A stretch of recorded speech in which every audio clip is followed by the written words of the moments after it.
علی آلک و اصحابک یا حبیب اللہ۔ حمد و صلات کے بعد اسلام دین وسط ہے، ہم امت وسط ہیں۔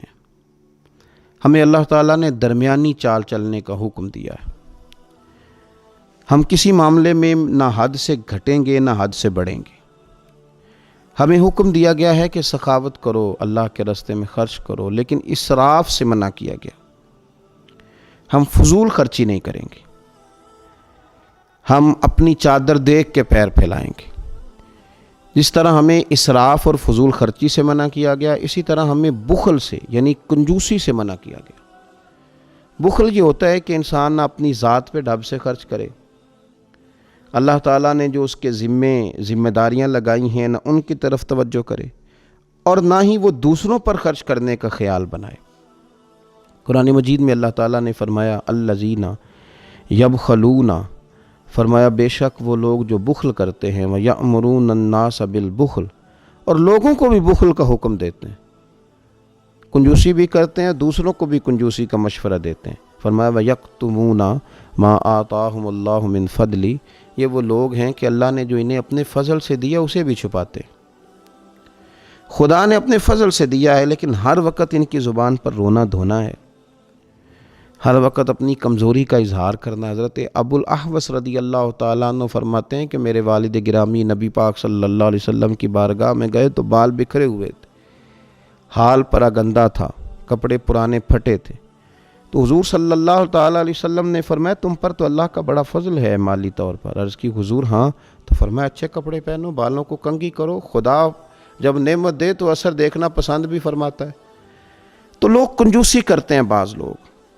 لطف کی بات یہ ہے کہ جب ان کی طرف مال آ رہا ہوتا ہے پھر وہ کوئی حساب نہیں کرتے، اتنے لاکھ پرافٹ ہو گیا تو اس پہ کوئی پریشانی نہیں، لیکن جب واپس زکوٰۃ دینے کی باری آتی ہے پھر وہ بڑے پریشان ہوتے ہیں، پھر ان کو قرض بھی یاد آتا ہے، پھر ان کو فلاں چیز بھی یاد آتی ہے۔ ٹھیک ہے آپ ساری چیزوں کا خیال کریں، لیکن اپنے دل سے بھی تو سوال کریں نا کہ لیتے وقت اس نے کوئی گھٹن محسوس نہیں کی، کروڑوں آئے لاکھوں آئے تو لے لیا، اور جب واپس اللہ تبارک و تعالیٰ نے جو حقوق رکھے تھے، جو فرائض رکھے تھے، جو ذمہ داریاں رکھی تھیں، وہ ذمہ داریاں جب ادا کرنے کی باری آئی تو پھر دل گھٹن کیوں محسوس کر رہا ہے؟ پھر طبیعت کے اندر وہ ساری باتیں کس طرح پیدا ہو گئیں؟ جب لیتے وقت ہم نے اللہ تعالیٰ نے دیا تھا اور ہماری محنت سے، طلب سے بہت بڑھ کر رب نے نوازا تھا، تو وہی مالک اگر فرمائے کہ میرے راستے میں واپس خیرات کرو، پھر ہمیں خیرات کرنی چاہیے، سخاوت کا مزاج بنانا چاہیے۔ یہ جو بخل ہے، یہ جو کنجوسی ہے، یہ انسان کو دور کرتی ہے۔ کس کس چیز سے وہ دور کرتی ہے؟ آپ سخاوت نہیں کریں گے تو آپ کے اپنے بھی آپ سے دور ہو جائیں گے۔ آپ سخاوت نہیں کریں گے تو بہت سارے غرباء اور مساکین جو آپ کی سخاوت کی وجہ سے آپ کے ساتھ جڑ سکتے تھے وہ آپ سے دور ہو جائیں گے۔ آپ سخاوت نہیں کریں گے، بخل کریں گے، تو وہ ساری نیکیاں جو کر کے صدقات کی صورت میں، خیرات کی صورت میں، تعمیر مسجد کی صورت میں جو نیکیاں کر کے آپ جنت میں جا سکتے تھے، ان نیکیوں سے آپ دور ہو جائیں گے۔ اس لیے نبی پاک صلی اللہ تعالیٰ علیہ وسلم نے فرمایا سخی اللہ کے بھی قریب ہے، جنت کے بھی قریب ہے، اور لوگوں کے بھی قریب ہے۔ اور فرمایا یہ جو کنجوس ہے نا، بخیل، یہ لوگوں سے بھی دور ہے، جنت سے بھی دور ہے، اور اللہ سے بھی دور ہے۔ اس لیے کہ یہ کنجوس ہو گیا ہے، اللہ نے اپنے فضل سے دیا لیکن بخل کر رہا ہے، اپنے دل کے اندر اب بوجھ محسوس کرتا ہے اللہ کے راستے میں خیرات کرنے میں۔ اس نے کنجوسی کو اپنے اوپر طاری کر لیا۔ میرے نبی پاک صلی اللہ تعالیٰ علیہ وآلہ وسلم فرماتے ہیں کہ جب دن کا اجالا ہوتا ہے تو ایک فرشتہ زمین پہ اترتا ہے، تو وہ کہتا ہے اے اللہ سخی کو زیادہ عطا فرما، اسے زیادہ دے، اور دوسرا فرشتہ اترتا ہے تو وہ کہتا ہے اللہ بخیل کو برباد کر دے، اس کنجوس کو، اس کو تباہ کر دے، یہ تیری راہ میں خرچی نہیں کرتا۔ گویا فرشتے آسمانوں سے اترتے ہیں لیکن وہ دعا سخی کے لیے کرتے ہیں، بخیل کے لیے نہیں کرتے۔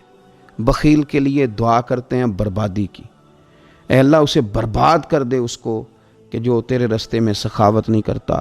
اگر طبیعت بن جائے سخاوت کی تو پھر میں نے کہا کہ بندہ لوگوں کے بھی قریب ہو جاتا ہے۔ اور حضور صلی اللہ تعالیٰ علیہ وسلم نے فرمایا یہ بھی یاد رکھو کہ بندہ نا دل کا غنی ہوتا ہے، پیسوں سے تھوڑی غنی ہوتا ہے. اگر آپ کی مزاج میں غنا ہے، مزاج میں، کسی دوست نے کسی بھائی نے فون کر ہی لیا ہے کبھی، تو زیادہ تر لوگ مجبور ہو کے بات کرتے ہیں. اور کوئی سائل اگر دروازے پہ آ ہی گیا ہے تو اب یہ کہ بے شمار بہانے بنانا، غلط بیانی کرنا، جھوٹ بولنا دور کر دے گا. آپ ضروری نہیں کہ آپ سب کے مطالبات پورے کر سکیں، لیکن خندہ پیشانی سے جواب دینا اور یہ کہنا کہ یہاں تک یار میں پہنچ سکتا ہوں، اتنا میں کر سکتا ہوں، یہ میری اتنی ہیلپ ہے، اسے قبول کر لیں. یہ چیز آپ کو بڑا کرے گی، قیادت آئے گی.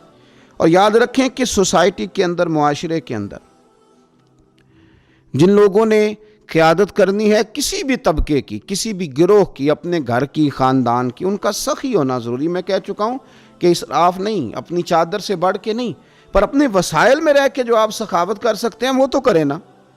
لیکن اپنے وسائل میں رہتے ہوئے بھی کنجوسی کرنا اور آگے نہ بڑھنا اور اللہ تبارک و تعالیٰ کے بندوں سے روک کے رکھنا، یہ مسلمان کا طریقہ نہیں ہے. حضرت سیدنا ابو ہریرہ رضی اللہ تعالیٰ عنہ فرماتے ہیں کہ بنو لحیان قبیلے کا ایک وفد نبی پاک صلی اللہ تعالیٰ علیہ وسلم کی بارگاہ میں آیا تو حضور صلی اللہ علیہ وسلم نے پوچھا تمہارا سردار کون ہے؟ انہوں نے عرض کی حضور جد بن قیس ہمارا سردار ہے، بڑا مالدار ہے پر کنجوس بھی بڑا ہی ہے. تو حضور نے فرمایا کنجوسی سے بڑی تو وہ اور بیماری ہے ابھی کوئی نہیں. تم اس طرح کرو، تم بشر بن برا کو اپنا سردار بناؤ، اس لیے کہ وہ مالدار بھی ہیں اور سخی بھی ہیں. امام غزالی اس روایت کو لائے. وہ تم نے جس کنجوس کو اپنا سردار بنا لیا ہے وہ تو مال بٹور بٹور کے بعض اوقات اپنے اندر ڈالتے ہیں. لوگ جن کنجوسوں کو ہم سردار بنا لیتے ہیں وہ تو اپنی جیب بھرنے کی کوشش کرتے ہیں. فرمایا کہ اس سے بڑی بیماری کیا ہے کہ انسان جو ہے وہ کنجوس ہو، اس کا مزاج. اور نبی پاک صلی اللہ علیہ وسلم نے فرمایا مومن کے اندر دو خصلتیں جمع نہیں ہوتی، جس کے سینے میں ایمان ہو، جس کے دل میں اللہ ہو، جس کے دل میں رسول کائنات علیہ السلام ہو، اس میں دو خصلتیں کبھی نہیں جمع ہوتی. یا رسول اللہ کون سی؟ فرمایا ایک وہ بد اخلاق نہیں ہوتا، دوسرا وہ کنجوس نہیں ہوتا. یہ دو خصلتیں مومن میں نہیں ہوتی. خوش خلقی ہو اور پھر سخاوت بھی ہو تو اس کا مطلب ہے اللہ نے مومن کو بڑا عطا فرمایا ہے، رب کریم نے نواز رکھا ہے. اگر یہ خوبیاں بندہ مومن کے اندر موجود ہوں تو یاد رکھیں کہ کنجوسی سے جتنا بچا جا سکے. ہمارے ہاں بہت سارے لوگ ایسے ہیں کہ وہ نہ بہانے ڈھونڈتے ہیں کنجوسی کرنے کے، کوئی نہ کوئی ایسا طریقہ تلاش کرتے ہیں کہ جس سے بالکل جائز جگہ بھی خرچ کرنا ہو تو وہاں بھی انہیں خرچ نہ کرنا پڑے. کنجوسی. عارف رومی رحمۃ اللہ علیہ فرماتے ہیں ایک بادشاہ بڑا کنجوس تھا، مالدار تھا پر سخاوت کرنا نہیں آتی تھی، بڑا سخت کنجوس تھا.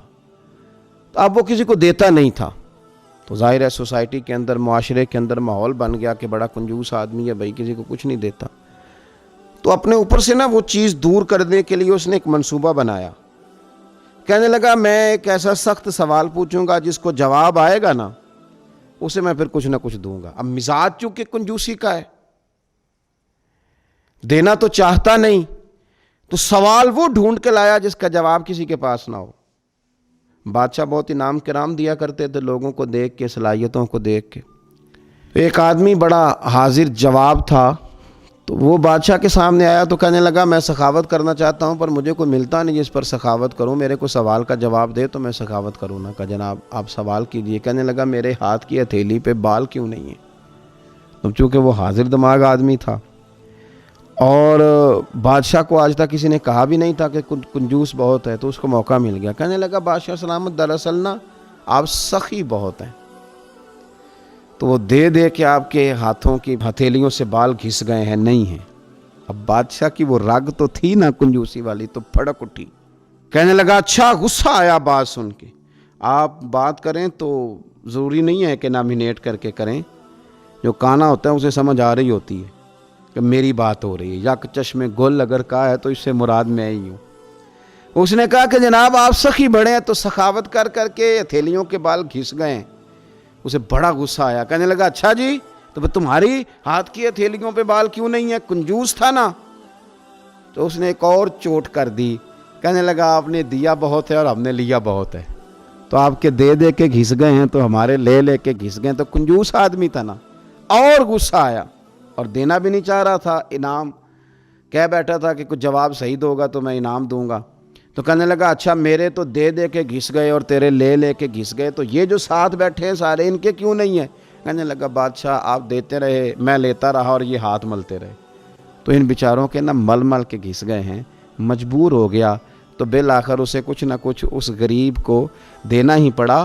تو کنجوسی کرنے والے لوگ بہانے تلاش کرتے ہیں اور بڑے بڑے عجیب و غریب بہانے تلاش کرتے ہیں. اب وہ زکوٰۃ, ایک صاحب میرے پاس آئے تو ان کے ایکڑ زمین تھی, کو 10-15 لاکھ کی, اللہ نے مدد کی, وہاں کوئی ایسی سوسائٹی آ گئی کہ وہ زمین جو تھی وہ کروڑ روپے تک چلی گئی.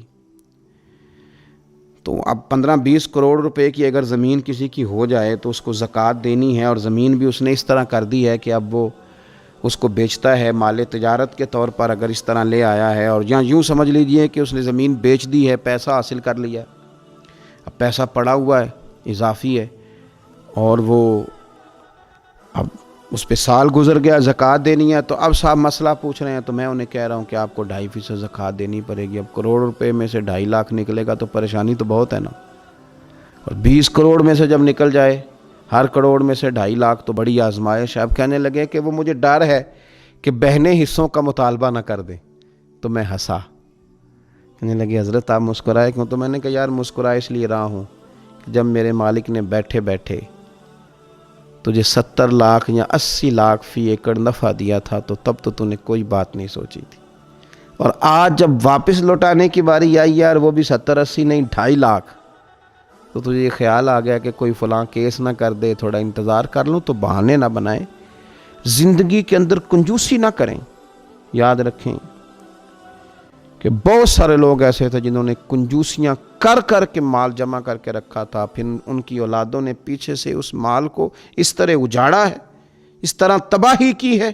میرے نبی پاک صلی اللہ تعالیٰ علیہ وسلم کے لاڈلے اور محبوب صحابی حضرت بلال رضی اللہ تعالیٰ عنہ ارشاد فرماتے ہیں کہ رسول اللہ صلی اللہ تعالیٰ علیہ وسلم نے فرمایا تھا, اے بلال فقیر مرنا غنی نہیں. میں نے عرض کی یا رسول اللہ صلی اللہ تعالیٰ علیہ وسلم یہ کیسے؟ تو حضور نے فرمایا جو رزق اللہ نے تمہیں دیا ہے نا اس میں بخل نہ کرنا, اسے اللہ کے راستے میں خرچ کرنا, اور جو بندہ تجھ سے مانگے اسے منع نہ کرنا. تو حضرت بلال کہتے ہیں میں نے عرض کی یا رسول اللہ یہ کیسے ہو سکتا ہے؟ گویا حضور فرما رہے ہیں اتنا خرچ کرنا کہ فقیر ہی ہو جانا, ایسا نہ ہو کہ تم نے مال بنا بنا کے رکھا ہو. اور بعض نے لکھا ہے یہ ان کے لیے حضور کا انفرادی حکم تھا, ان کے لیے. تو عرض کی یا رسول اللہ یہ کیسے ممکن ہے؟ تو فرمایا بخیل نہ مرنا, ورنہ پھر یاد رکھو اس کے علاوہ اگر کسی نے بخل کیا اور بخل نہ چھوڑا تو پھر اس کے علاوہ اگر کوئی چیز ہے تو وہ آگ ہی ہے, اسے آگ ہی ملے گی. فرمایا بلال فقیر مرنا, مالدار نہ مرنا, بخل کر کر کے مال جمع نہ کرنا, اللہ کے راستے میں خیرات کرتے رہنا. میرے عزیز یاد رکھیں گے آپ کہ سخاوت کا مزاج بنائیں, سخاوت کا جس حد تک ہو سکے, جس طرح ممکن ہو سکے, کنجوسی نہ کریں. ہمارے اپنوں کو شکوہ رہتا ہے, بیگانوں کو شکوہ رہتا ہے. میرے رسول پاک صلی اللہ تعالیٰ علیہ وآلہ وسلم کے صحابہ بڑی بڑی سخاوت کرنے والے لوگ تھے, اللہ تبارک و تعالیٰ کے راستے میں خرچ کرنے والے لوگ تھے. ان کے پاس جتنا مال آتا تھا وہ راہ خدا میں خرچ کرتے تھے, اور صحابہ فرماتے ہیں جس صحابی کو بھی دیکھتے تھے وہ خرچ کرنے والے نظر آتے تھے, اللہ کے راستے میں دینے والے نظر آتے تھے. ہمارے بخل نے ہماری جائیدادیں بڑھا دی ہیں, ہمارے تعلقات کم کر دیے. ہماری کنجوسی نے بینک بیلنس بڑا کر دیا ہے, دوستیاں کم کر دی. ہم نے بینک